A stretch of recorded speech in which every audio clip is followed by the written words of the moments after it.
Next, o banco digital que faz acontecer. Olá, boa noite. Boa noite. Pessoas que sofrem golpes estão com problemas para receber de volta o dinheiro perdido, mesmo quando tem seguro contratado. Durante a pandemia, muitos esquemas aconteceram pela internet. Agora, alguns criminosos estão usando a tradicional venda de frutas no mundo real para atrair as vítimas. 1 minuto depois de passar o cartão de débito para comprar 4 caixas de morango numa feira livre, Henrique recebeu mensagens de gastos que ele não fez. Ele acredita ser um caso de maquininha adulterada, já que o falso comerciante não quis receber o valor da compra em dinheiro. Apesar de ter seguro contra fraudes, o banco não devolveu os R$ 8.600 levados da conta corrente.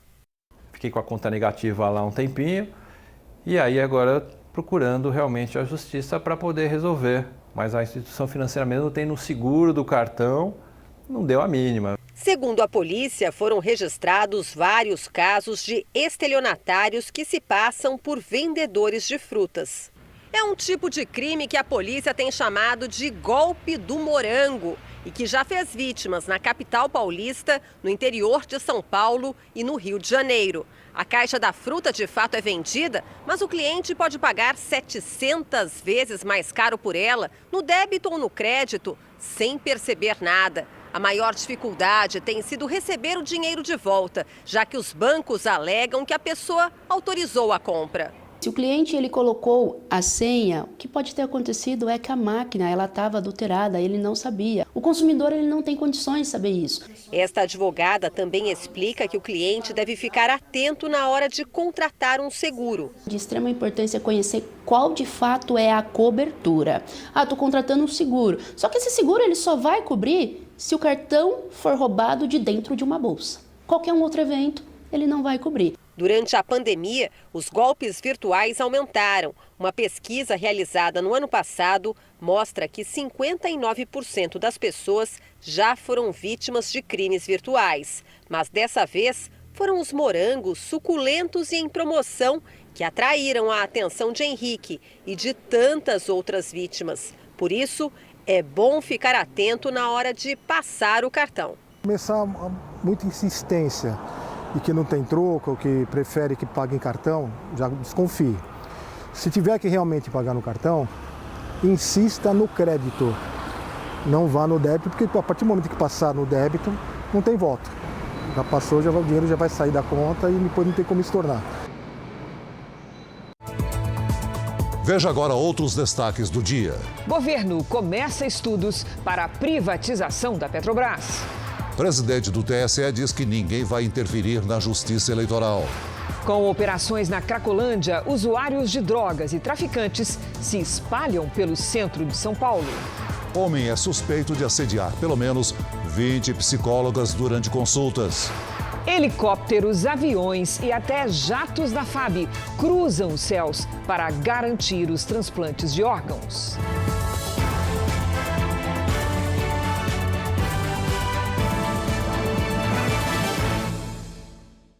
Oferecimento Bradesco Prime. Conecta você aos seus investimentos.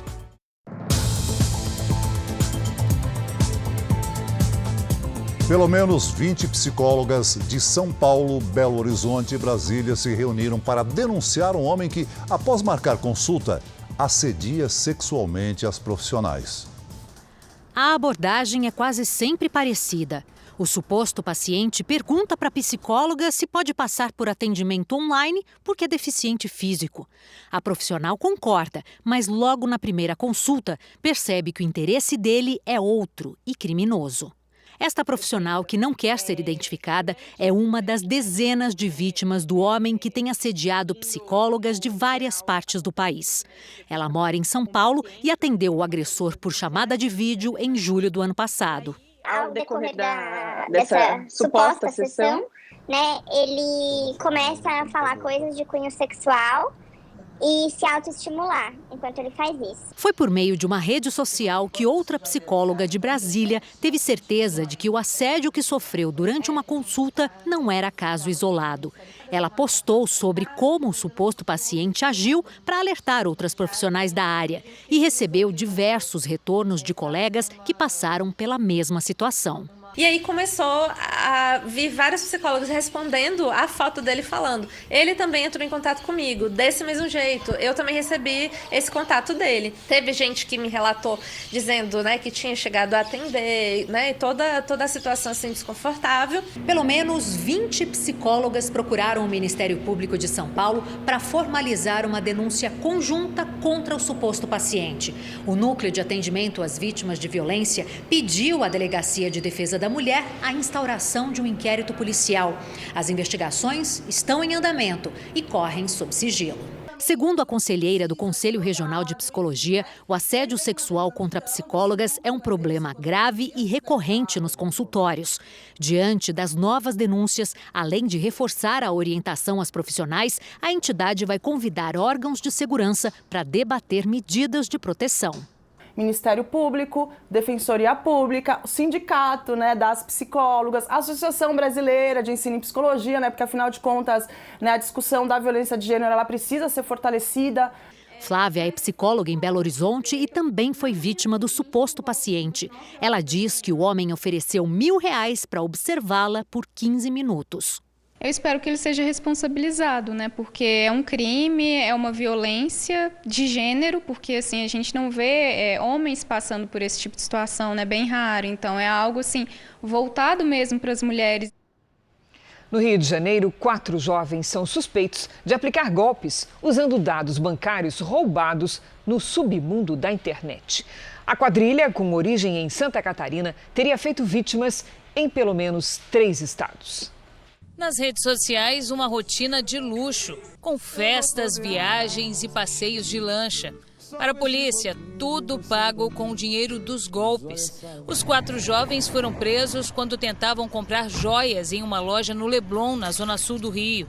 A investigação aponta que eles usavam dados bancários de outras pessoas obtidos na Deep Web, sites da internet que não aparecem nas ferramentas de buscas e que são considerados o submundo da rede mundial de computadores. A polícia acredita que com as informações roubadas, os criminosos clonavam cartões virtuais e emitiam faturas falsas que eram pagas pelas vítimas. Em seguida, transferiam as quantias para as contas de laranjas. Ele paga essa fatura, mas paga e que vai debitar da conta da pessoa que teve os dados clonados. E essa pessoa ela só vai se tocar, a vítima, mais tarde. O grupo estava hospedado nesse condomínio, na Barra da Tijuca, zona oeste do Rio. A investigação aponta que a quadrilha era de Balneário Camboriú, em Santa Catarina, mas já estava acostumada a praticar estelionatos em outros estados. A estimativa da polícia é que o prejuízo com os golpes já tenha passado de R$1 milhão. No apartamento alugado no Rio, foram apreendidos um carro, 10 celulares, uma pistola com numeração raspada, munição e R$4.000 em dinheiro. Os suspeitos usariam o que ganhavam com os golpes para comprar produtos importados e joias revendidas nas redes sociais. Você hoje que compra um produto pela internet de origem desconhecida, você pode ter sido vítima de uma clonagem de cartão de crédito. A professora de uma escola de educação infantil de Canoas, na região metropolitana de Porto Alegre, foi demitida pela suspeita de ameaçar e xingar crianças. Ela está sendo investigada pela Polícia Civil. A diretora da instituição também foi desligada após as denúncias. Essa mulher alega que o sobrinho de apenas 4 anos foi um dos alvos da professora que está sendo investigada. Ele frequentou a escola de educação infantil por apenas 5 dias. A gente foi acompanhando ele e ele falou que a prof chamou ele de praga. Daí a gente foi acompanhando, falou para a diretora, a gente denunciou para a fiscalização e a diretora falou que não acontecia. Esse caso na escola. Esse não seria um caso isolado. Os vizinhos da escola gravaram áudios em que a professora teria de fato ameaçado os alunos. Não mandei ele botar as mãos na minha massa. Sabe o que ele fez? Ele tomou um gole e cuspiu dentro. Vai tomar, vai fazer tomar tudo, até a última gota. E sentado no sol Nesta semana, a professora foi demitida por justa causa. A diretora da instituição também foi desligada. A polícia já ouviu testemunhas, pais de alunos e crianças que tinham contato com a educadora.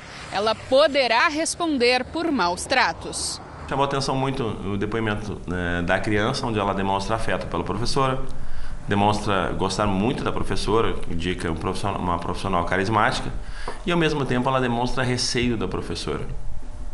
E daí eu indaguei ela, por quê? Não, porque a criança diz, ela briga com meus colegas. Apesar da escola ser particular, a prefeitura tem direito a algumas vagas por meio de convênio. Em nota, o prefeito de Canoas informou que não irá encerrar o acordo com a escola, porque não tem como realocar as crianças para outras creches do município.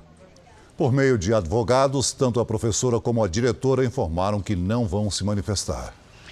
A polícia realizou uma operação contra os braços financeiros das quadrilhas de tráfico de drogas que atuam no norte do país. O dinheiro circulava entre dezenas de contas para dificultar o rastreamento.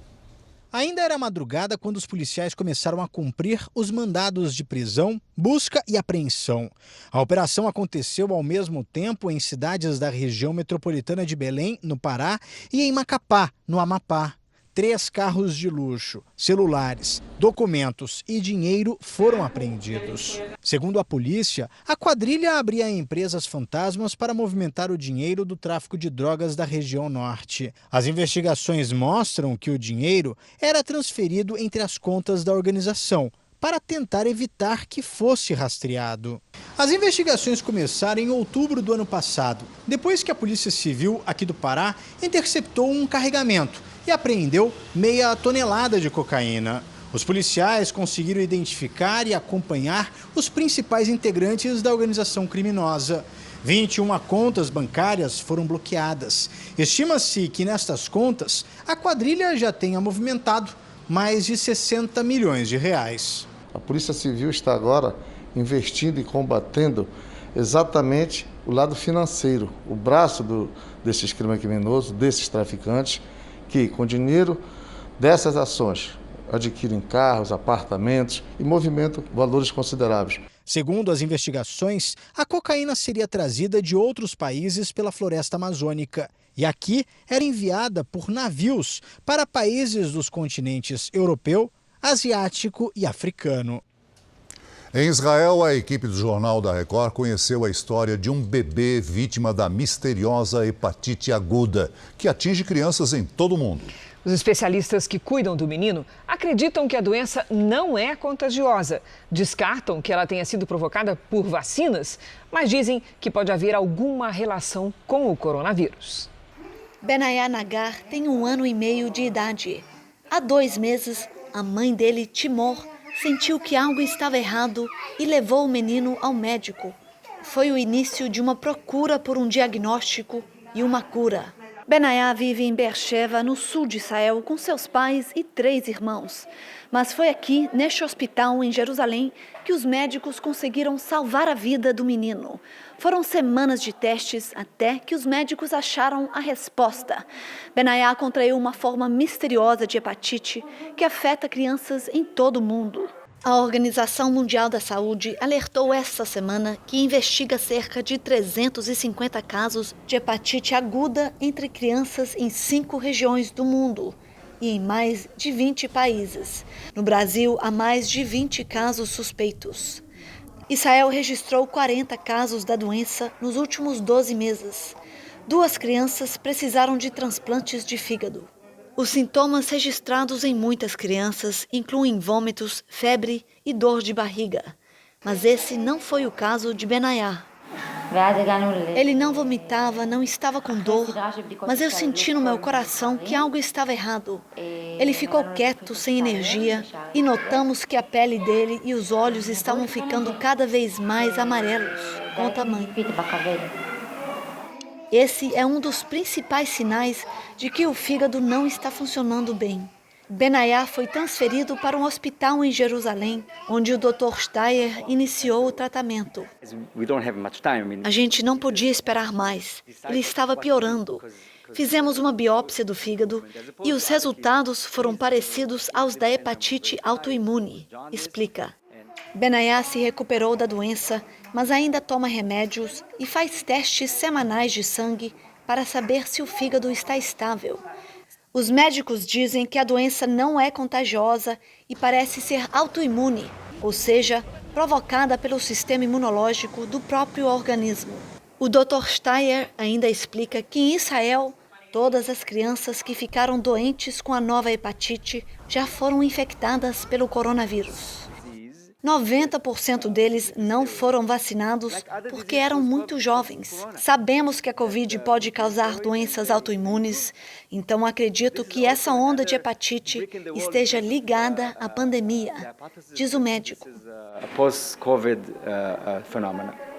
Você vai ver a seguir: brasileira presa com cocaína na Tailândia é condenada a mais de 9 anos de prisão.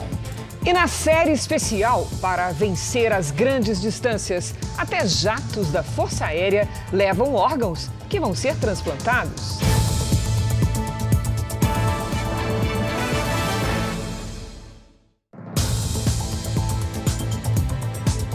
O presidente do Tribunal Superior Eleitoral, ministro Edson Fachin, afirmou hoje que não aceitará interferência na Justiça Eleitoral.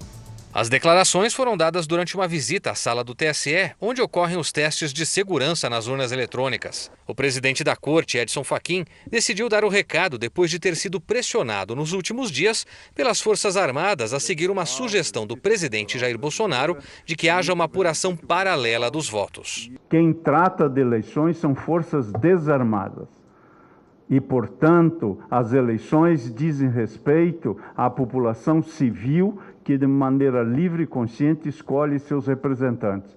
Logo, diálogo, sim, como disse, colaboração, sim, como eu disse. Mas na Justiça Eleitoral, quem dá a palavra final é a Justiça Eleitoral. A presença dos outros integrantes da corte ao longo do discurso e da entrevista de Fachin à imprensa é vista como um recado de que a corte está unida, diante de questionamentos direcionados ao sistema eleitoral brasileiro. Quem investe contra o processo eleitoral que está descrito na Constituição, investe contra a Constituição e investe contra a democracia. E este é um fato. Nós temos, como não poderia deixar de ser, o devido respeito a todo chefe de Estado, afinal de contas é chefe de Estado brasileiro eleito legitimamente pelo voto popular, e jamais nos furtaremos a qualquer diálogo com um chefe de Estado, com quem queira dialogar conosco.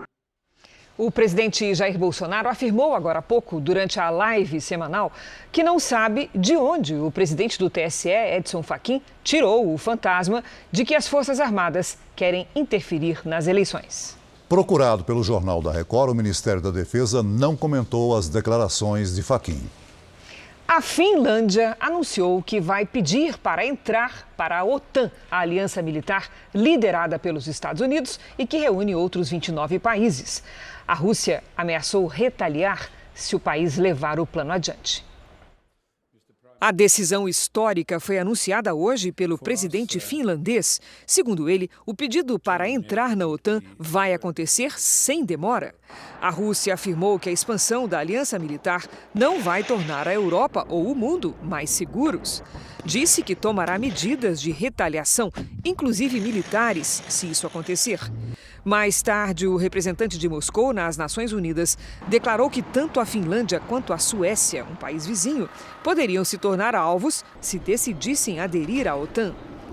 A aproximação entre a Ucrânia e a OTAN foi uma das justificativas da Rússia para iniciar a guerra no leste europeu. A presidente da Comissão Europeia, Ursula von der Leyen, afirmou que a Rússia é hoje a ameaça mais direta à ordem mundial. E o Conselho de Direitos Humanos da ONU aprovou a abertura de investigações sobre possíveis crimes de guerra cometidos pelo exército russo na Ucrânia. Apenas 2 países, a China e a Eritreia, votaram contra essa resolução. Veja a seguir: Um dia depois da operação policial na Cracolândia, usuários de drogas se espalham pelo centro de São Paulo. E na série especial, o trabalho da Central do Ministério da Saúde, que coordena os transplantes nas diferentes regiões do país.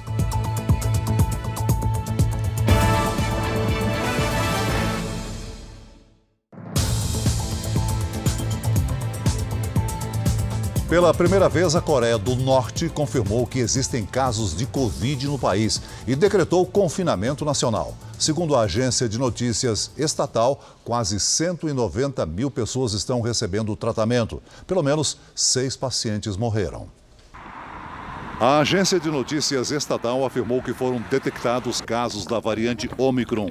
Até então, a Coreia do Norte nunca tinha confirmado um registro sequer da doença. O ditador norte-coreano apareceu de máscara numa reunião da alta cúpula e pediu medidas de emergência máxima contra o coronavírus. No passado, o país chegou a recusar a doação de vacinas contra a Covid. A Agência Nacional de Vigilância Sanitária, Anvisa, atualizou as medidas de proteção a serem adotadas em aeroportos e aeronaves. Quem tem os detalhes sobre o assunto é o repórter Alessandro Saturno. Boa noite, Alessandro. Olá, Cris. Boa noite para você, para o Celso e a todos que nos assistem. Bom, os diretores da Anvisa, eles analisaram o cenário atual de Covid-19 em todo o país e, por isso, decidiram flexibilizar as regras. No entanto, fica mantido o uso de máscara facial durante o voo. Com essa decisão da Anvisa, pode ser retomado aí o serviço de comida, de bordo dentro das aeronaves. Os passageiros e tripulantes poderão retirar as máscaras para se alimentar. No entanto, a agência recomenda que o serviço de bordo ele seja breve e fica mantido o desembarque por fileiras. A Anvisa, ela também prorrogou aí o prazo, as autorizações emergenciais para medicamentos e vacinas, mesmo o Ministério da Saúde tendo declarado aí o fim do estado de emergência em saúde pública. Essas novas autorizações ficam prorrogadas aí por mais um ano. Cris e Celso. Obrigada, Alessandro. A Receita Federal publicou hoje as novas regras para isenção de IPI na compra de carros por pessoas com deficiência.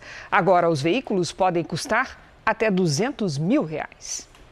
Amanda é mãe do Leonardo, de 8 anos. Ele nasceu surdo. Aos 2 anos, fez um implante para conseguir ouvir, por isso é considerado deficiente auditivo. E pela primeira vez, pode ser enquadrado na regulamentação que isenta a cobrança de IPI na compra de carro zero. Nós vamos poder utilizar desse benefício para a aquisição de um veículo que vai conduzir o Léo, não só para as terapias, mas também para o lazer, para todas as outras atividades que o Léo precisa. E necessita como criança. As novas regras para a isenção do IPI, o Imposto sobre Produtos Industrializados, na compra de veículos para pessoas com deficiência, foi publicada hoje no Diário Oficial da União. Desde janeiro, as análises estavam paralisadas porque a nova lei precisava ser regulamentada pela Receita Federal, o que só aconteceu agora. Entre as novidades está o aumento do valor máximo do veículo, que subiu de 140 mil para 200 mil reais. Para ter direito à isenção, a pessoa deve se enquadrar em pelo menos uma das categorias: deficiência auditiva, física, visual, mental ou transtorno do espectro autista. A comprovação não foi alterada, tem que ser feita por laudo médico por profissional autorizado pelos departamentos de trânsito dos estados. Em São Paulo, um dia depois da operação policial na Cracolândia, usuários de drogas e traficantes se espalharam para outros pontos da cidade. Caixotes espalhados pelas calçadas. Sobre eles, um negócio que rende uma fortuna para criminosos. O tráfico de drogas no centro da cidade continua, mesmo depois da operação que retirou os usuários da Praça Princesa Isabel, a 500 metros da esquina onde a droga é vendida. A operação policial de ontem cumpriu 37 mandados de prisão e 10 de busca e apreensão. Entre os detidos estavam procurados pela Justiça. Os agentes também recolheram dezenas de documentos, armas falsas, dinheiro e drogas. O trabalho de investigação já dura um ano. Viaturas da Polícia Militar permaneceram durante toda a madrugada na região. Durante o dia, os agentes dispersavam quem tentava voltar à praça. Essa foi a segunda mudança de endereço da Cracolândia em menos de 2 meses. Os dependentes químicos agora estão espalhados por vários pontos aqui da região central, o que preocupa moradores e comerciantes. O dono dessa loja de carros conta que ficou 60 dias com as portas fechadas, enquanto muitos usuários permaneciam no local. Hoje, ele reabriu o comércio. O cliente não chegava aqui e acredito também que não vai chegar ainda, porque até a pessoa se conscientizar que aqui vai ter segurança, vai demorar. Sou obrigado a atender em outra unidade que eu tenho o cliente que viria aqui, ou seja, eu perco de vender mais carro. O presidente da Associação de Moradores do Bairro diz que ver a praça limpa assim até parece um sonho. Você não conseguia nem entrar na praça, muito menos andar aqui dentro, né? Era confusão a noite inteira, né? Esse especialista em segurança pública diz que a Cracolândia é uma questão complexa a ser resolvida a médio prazo, com ações integradas. Para solucionar esse problema, precisamos de uma ação multidisciplinar. Isso é uma questão de saúde pública aliada à segurança. Agora, uma ação exclusiva de tirar de uma região para colocar, vamos dizer, como se tivesse acabado a Cracolândia, isso é um engano. Mas a sensação de insegurança permanece na região. E eles estão assim plantando terror nos comerciantes. Passa aquele grupo de uns 100 gritando na rua e mandando fechar o comércio. O Jornal da Record faz uma pausa de 30 segundos. E na volta você vai ver. Justiça do Rio decreta a prisão do empresário Rei Arthur. A jovem brasileira, presa com cocaína em um aeroporto na Tailândia, escapou da pena de morte, mas foi condenada a 9 anos e 6 meses de prisão. Ela respondia por tráfico internacional de drogas. A sentença saiu no domingo, na Tailândia, mas só ontem a embaixada brasileira recebeu a informação. Mary Ellen Coelho, de 22 anos, e outros 2 brasileiros estão presos desde 14 de fevereiro, quando foram detidos no aeroporto da capital do país, Bangkok, com cerca de 15 quilos de cocaína. Na época, ela mandou um áudio para a família, que mora em Pouso Alegre, sul de Minas Gerais. Tentar falar com a embaixada brasileira para poder entrar em contato aqui, tá bom? Muito obrigada. Entre a prisão e a condenação, a mãe de Mary Ellen, dona Thelma Silva, morreu de câncer. A Tailândia impõe penas severas para o crime de tráfico de drogas. Dependendo da quantidade e tipo de entorpecente, a pessoa pode ser condenada à morte.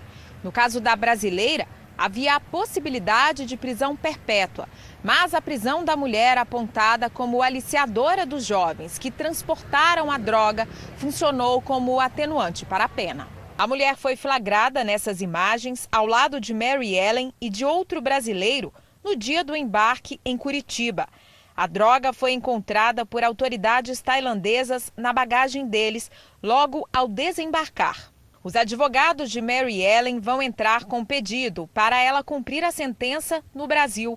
Também vão tentar, de maneira diplomática, um perdão do rei da Tailândia, o que livraria Mary Ellen da condenação. A Justiça do Rio de Janeiro mandou prender um empresário condenado nos Estados Unidos pelo escândalo de compra de votos para a Olimpíada do Rio de Janeiro em 2016. Conhecido como Rei Arthur, ele está fora do país e pode agora enfrentar um processo de extradição.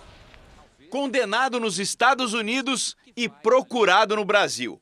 O empresário Arthur Soares teve um novo pedido de prisão preventiva decretado pela Justiça do Rio de Janeiro. Rei Arthur, como é conhecido, mora e cumpre pena em Miami. A Justiça americana o condenou a passar 6 meses dormindo em abrigo e prestar 150 horas de serviços comunitários. O motivo, o escândalo da compra de votos que garantiu a Olimpíada de 2016 para o Rio de Janeiro. Segundo a força-tarefa da Lava Jato, Rei Arthur foi o financiador do esquema de corrupção comandado pelo ex-governador Sérgio Cabral. Pela nova acusação, o empresário pagou propina à Polícia do Rio para que fosse beneficiado nos inquéritos investigados pela Delegacia Fazendária e vai responder por corrupção e lavagem de dinheiro. Segundo o Ministério Público, o Rei Arthur teria pago ao delegado Ângelo Ribeiro de Almeida e a mulher dele R$2 milhões. O dinheiro teria sido usado para a compra de uma franquia de um restaurante de luxo num bairro nobre do Rio de Janeiro. Agora, a Justiça quer a extradição do empresário. Mas o caminho que pode trazer Rei Arthur até o complexo penitenciário do Rio não será tão fácil. O Ministério da Justiça vai ter que começar um processo de extradição, que será apreciado pelo Departamento de Estado americano. Há 5 anos, a Justiça não conseguiu que o empresário fosse mandado de volta ao Brasil. Esse especialista em direito internacional explica que o pedido deve ser acompanhado com provas, dentro do que prevê o tratado e os protocolos entre os dois países. Tem que ter elementos mínimos de indícios de que há participação dele como essa causa provável, que é o termo que os americanos utilizam, para demonstrar que ele, de fato, cometeu aquele crime ali. A defesa do delegado Ângelo Ribeiro disse que os fatos serão esclarecidos e que a Justiça vai reconhecer a improcedência da denúncia. Já os advogados de Arthur Soares informaram que a acusação depende da confirmação dos fatos e que, após ouvir a defesa, a promotoria poderá, ao final do processo, pedir a absolvição do empresário. O ministro da Economia, Paulo Guedes, disse hoje que vai dar andamento aos estudos para a privatização da Petrobras. O objetivo do governo é ampliar a concorrência no setor de combustíveis. O primeiro compromisso do novo ministro de Minas e Energia foi no Ministério da Economia, onde ele despachava até ontem. Adolfo Saxida, que era auxiliar de Paulo Guedes, cumpriu o roteiro que já estava acertado com o ex-chefe e pediu o início dos estudos para privatizar a Petrobras e a PPSA, estatal que cuida dos ativos do pré-sal. Espero que no período mais rápido de tempo possível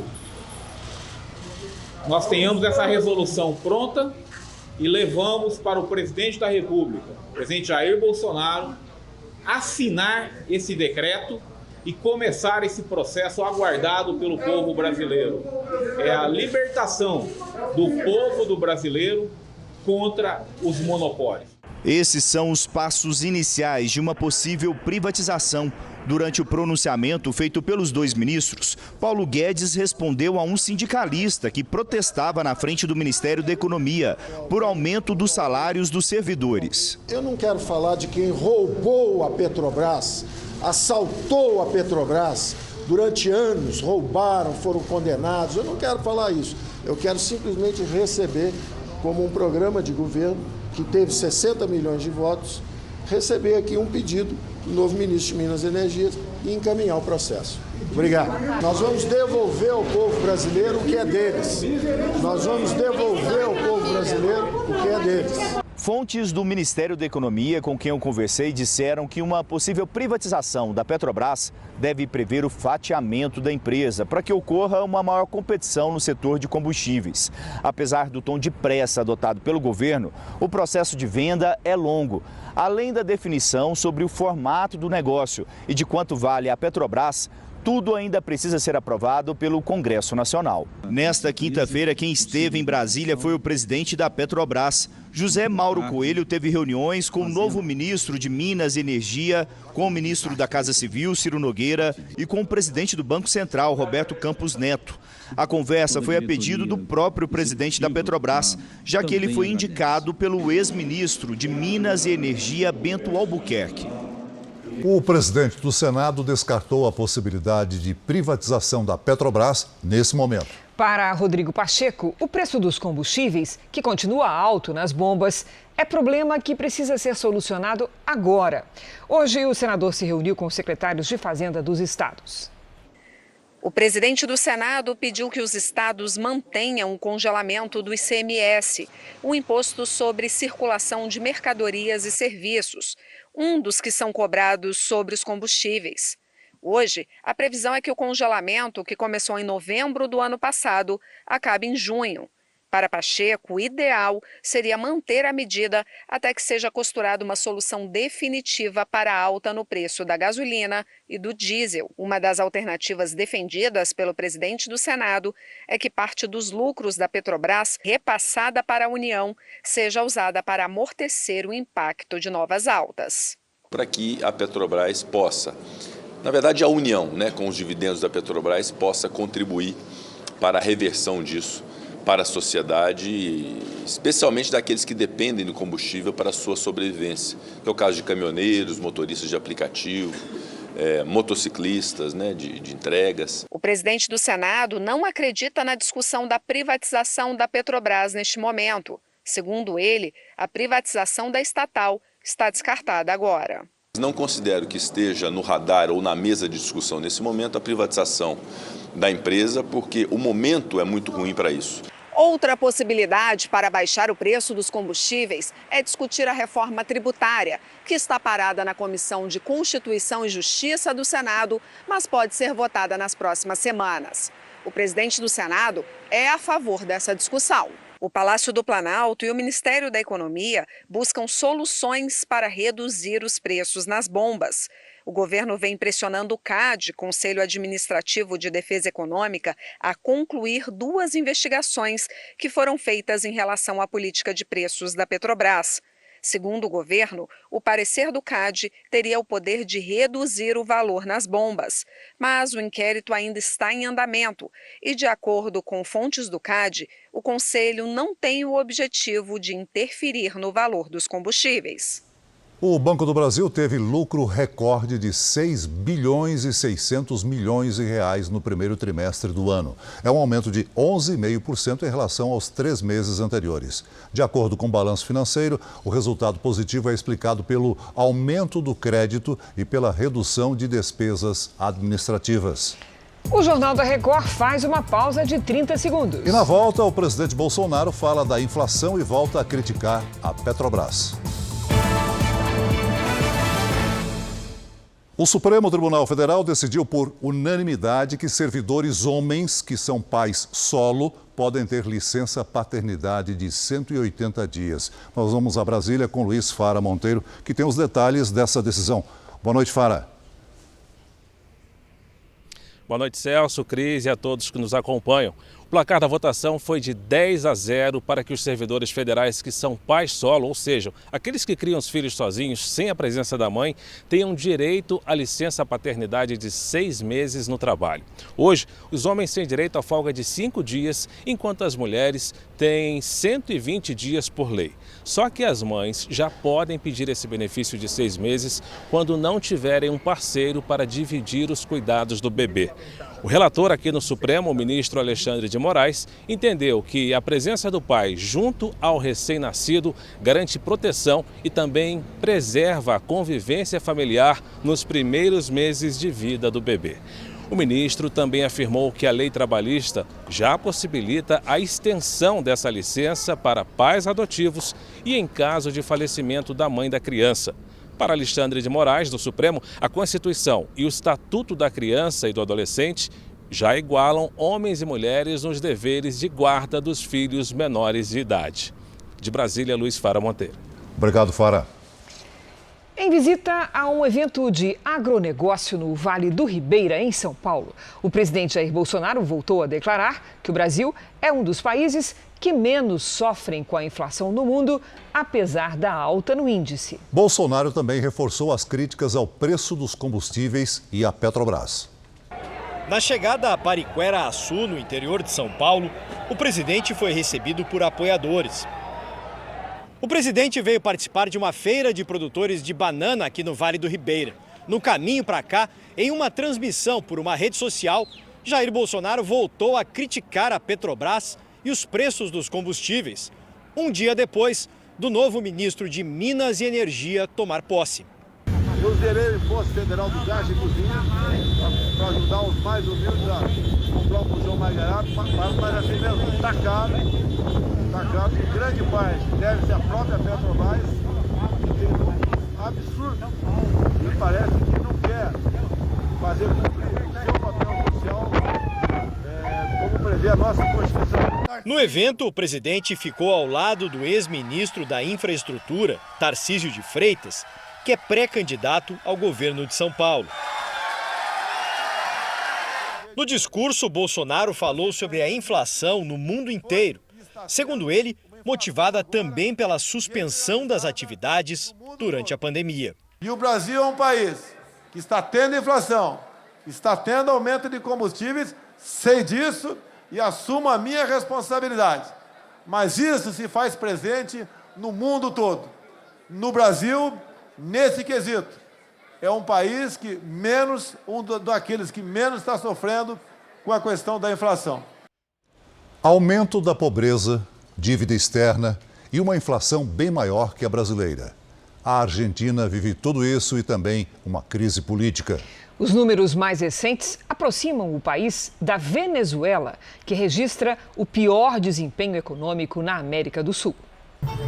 Ruas acostumadas com a dança, festas e comemorações. Agora o desafio é outro.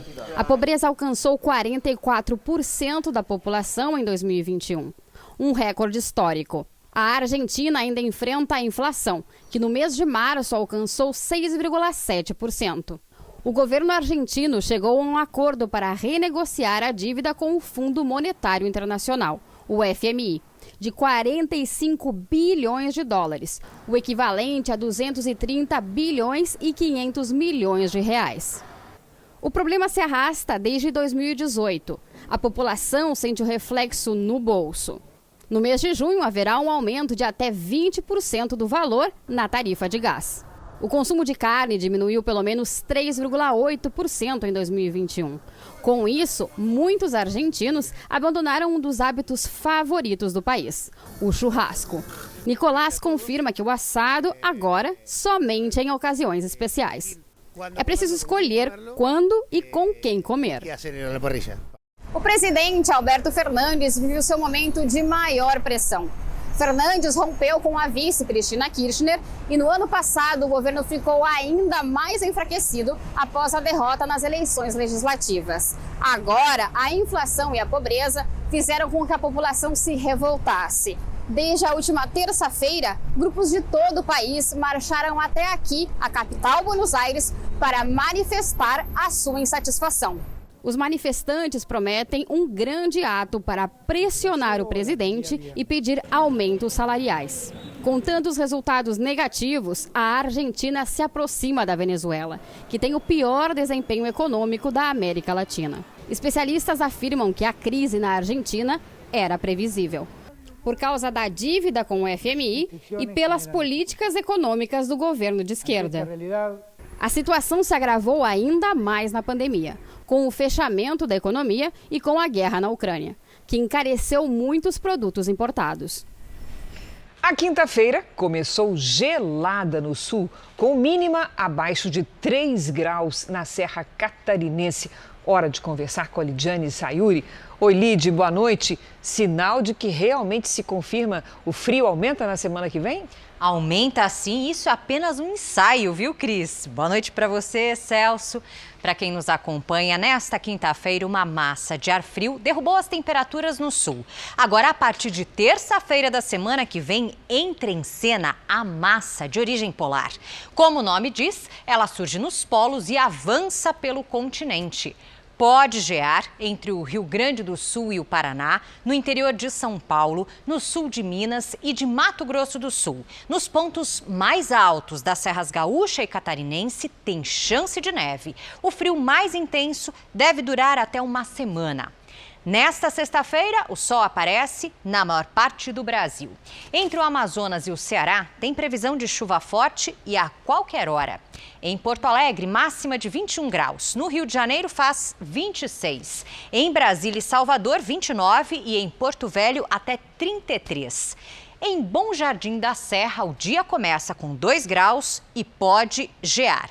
Em Natal e Manaus, chuva e sol com máximas de 30 e 32 graus. Em São Paulo, o sol aparece entre nuvens e faz 23.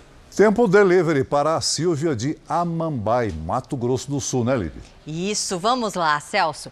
Oi, Silvia, sexta-feira será de tempo firme e seco em Amambai. Faz até 26 graus. No sábado, uma frente fria muda o tempo e as máximas ficam entre 20 e 22 graus. Na semana que vem, o frio aumenta a partir de terça-feira.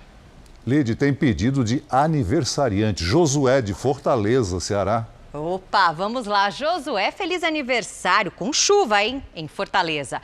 Ventos úmidos mantêm as nuvens de chuva até o fim de semana. E mesmo com chuva, o tempo segue abafado, com máximas de 31 e de 29 graus. Participe do Tempo Delivery pelas redes sociais. Mande uma mensagem com a hashtag você no JR. Cris, Celso. Obrigada, Lidy. Até amanhã, Lidy.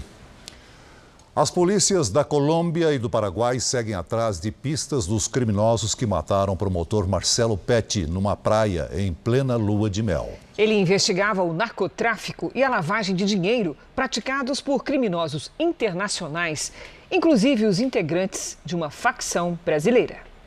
Em busca de pistas que pudessem levar à morte do promotor paraguaio Marcelo Petti, o presídio de Tacumbu, que fica em Assunção, capital do Paraguai, foi vistoriado por policiais. Além de celas onde estão detidos presos colombianos, os investigadores também vistoriaram uma das alas que mantém líderes da maior facção criminosa do Brasil. Celulares e também um computador foram apreendidos e serão periciados na tentativa de identificar fatos que possam ter ligação com a morte do promotor. Mais de 50 investigadores do Paraguai e da Colômbia estão envolvidos no caso, que deve receber também apoio do setor de investigação dos Estados Unidos. Marcelo Petti atuava na linha de frente contra o crime organizado no Paraguai. Tinha recém-casado e passava a lua de mel na Colômbia. Ele foi morto na praia particular do hotel, em uma ilha perto de Cartagena, ao lado da esposa. O governo da Colômbia oferece recompensa que equivale a 2,5 milhões de reais por informações que levem à prisão dos criminosos. O Jornal da Record faz uma pausa de 30 segundos. E na sequência você vai ver os aviões que levam órgãos doados para quem precisa de transplante. A enorme extensão do território brasileiro não impede a busca por um órgão para transplante. Se a distância entre o doador e o paciente for muito grande, helicópteros, aviões comerciais e até jatos da Força Aérea cruzam os céus do país nesta corrida pela vida.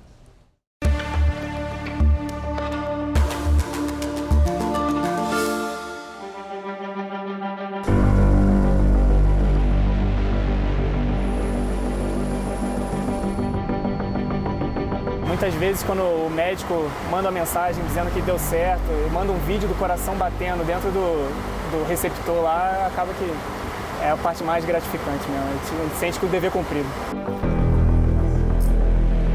Na cabine do jato da Força Aérea Brasileira, os militares discutem os parâmetros da missão. Estamos indo Brasília, pouso intermediário em Cachimbo, destino Porto Velho. Eles fazem parte do grupo de 10 pilotos da FAB que cruzam os céus do Brasil transportando órgãos para doação. Só no ano passado foram 278 missões pela vida. Nós estamos aqui na base aérea de Brasília, onde daqui a pouco vai começar mais uma missão do 6º Esquadrão de Transporte Aéreo. Desta vez, os militares vão a Rondônia para buscar 2 fígados. Eles vão voar nesse jatinho aqui, que é pequeno, mas é veloz, 700 km por hora. E a viagem, só de ida até Porto Velho, deve durar 4 horas e meia. E você vai com a gente nessa viagem.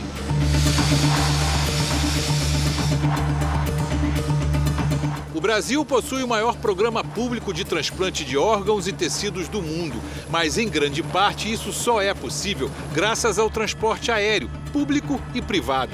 A FAB, por exemplo, tem um papel importante nesse campo. Seus aviões conseguem chegar com rapidez a cidades onde os voos de carreira não são tão frequentes. É uma missão muito nobre, né? Isso traz um orgulho muito grande para a gente e para a Força Aérea. O ponto de partida dessas viagens pela vida é a Central Nacional de Transplantes do Ministério da Saúde. Não, o rim esquerdo ficou com o Ceará, que aceitou para priorizado também. É nesta sala pequena que é feita a conexão entre os estados que têm órgãos para oferecer e os que têm pacientes esperando doação. A equipe trabalha 24 horas, todos os dias da semana, sem parar. A Central Nacional de Transplantes é a única unidade dentro do Ministério da Saúde que não para de trabalhar em momento algum. A gente entende que se a Central Nacional de Transplantes para, alguém também para. O silêncio da sala só é quebrado pelo toque do telefone. É uma ligação do Paraná, avisando que 2 rins estão sendo oferecidos à doação. Central Nacional de Transplantes, Alessandra, boa tarde. Sim, acabamos de receber aqui a disponibilização de rins. O passo seguinte da equipe é entrar em contato com outros estados. A tarde avança, mas parece que ninguém quer os rins. 5 horas depois, 12 estados e o Distrito Federal já tinham recusado os órgãos. Aí veio a boa notícia. O Rio Grande do Sul aceitou. Opa, aceitou. Para os 2 rins? Nossa, é maravilhoso. É salvar 2 vidas, né? É gratificante. Toda vez que tem um aceite. Tem aquele sentimento, o coração enche de alegria. É bom demais. No dia seguinte, bem cedinho, um avião comercial decolou de Curitiba para Porto Alegre, levando os rins aceitos. Um estudo da Associação das Empresas Aéreas mostra que a aviação comercial é responsável pelo transporte de 80% dos 9.000 órgãos e tecidos doados por ano no Brasil. Mas muitas vezes, esses órgãos e tecidos chegam de avião e precisam cumprir um trajeto menor. É aí que entram em ação helicópteros como este aqui, da Polícia Militar de São Paulo. Todos os anos, em média, esses helicópteros fazem 70 viagens, levando órgãos e tecidos, levando vida para quem precisa dela. É uma outra emoção também, né? Os enfermeiros fazem isso, os médicos fazem isso. E a gente fazer essa ponte é uma coisa bacana. Até agora, desde janeiro, foram 16 viagens para levar e buscar a caixa com a esperança de vida. Decolagem, voo e principalmente pouso, cheios de expectativa, pressa e emoção. Aqui do heliponto do Hospital das Clínicas, os órgãos que acabaram de chegar desembarcam direto para o centro cirúrgico. São muitas histórias para contar, como a das viagens seguidas, que em pouco tempo salvaram 2 vidas da mesma família. Já tinha falecido um irmão de 15 anos e já estava em transplante o irmão de 18. E chegou o órgão para a irmã de 19. Então eles conseguiram fazer um transplante de 2 irmãos em 48 horas. 2 corações em 48 horas da mesma família. É uma sensação de prazer mesmo, né? De falar, a gente faz parte de um sistema que funciona. Fico orgulhosa de fazer parte disso. Toda vez que eu vejo esse coração voltar a bater num novo peito, eu chamo uma nova casa, é como se fosse a primeira vez. E a série especial do Jornal da Record também é tema do podcast JR 15 Minutos de hoje. Eu e o repórter Ari Peixoto conversamos com o cirurgião do Núcleo de Transplantes do INCOR, Dr. Ronaldo Honorato. Você pode ouvir no r7.com, Play Plus e nos aplicativos de podcast.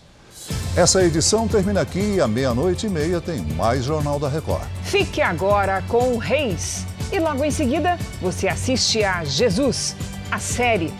A gente se vê amanhã. Até lá. Boa noite.